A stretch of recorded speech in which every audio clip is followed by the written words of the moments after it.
एक तोते की वजह से सीता को श्री राम से रहना पड़ा था अलग। सनातन धर्म के ग्रंथों में बताया गया है कि बुरे कर्मों का फल हमेशा बुरा ही मिलता है, चाहे वह इंसान हो या फिर ईश्वर। इसका एक उदाहरण माता सीता का है, जिसका जिक्र रामायण में किया गया है।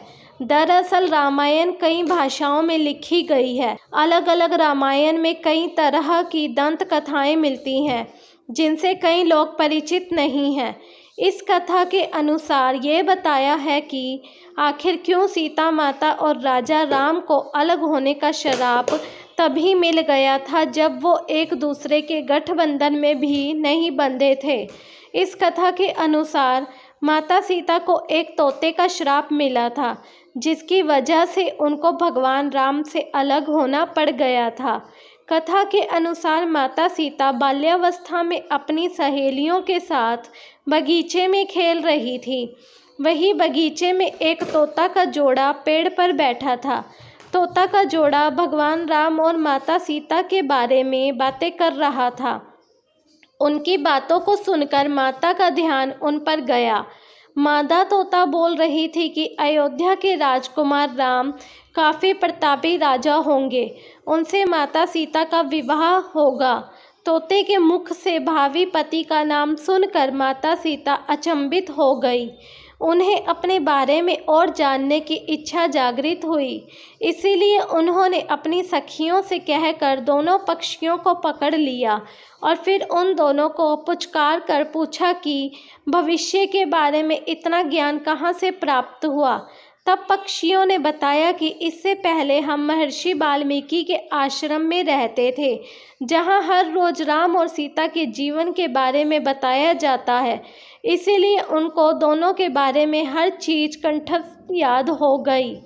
सीता जी ने पक्षियों से कहा कि जिस जनक पुत्री सीता की तुम बात कर रहे हो वह मैं ही हूँ। मुझे मेरे और राम के बारे में और भी बातें जाननी हैं। तब नर तोता ने कहा कि हे सीता, आपका विवाह अयोध्या के राजा दशरथ के जेठ पुत्र राम के साथ आपका विवाह होगा और आपकी जोड़ी तीनों लोकों में सबसे अद्भुत होगी। सीता जी सवाल पूछती रही और दोनों तोता जवाब देते रहे। ऐसे में सीता जी प्रसन्न हो गई और कहा कि अब ये हमारे साथ ही यहाँ पर रहेंगे।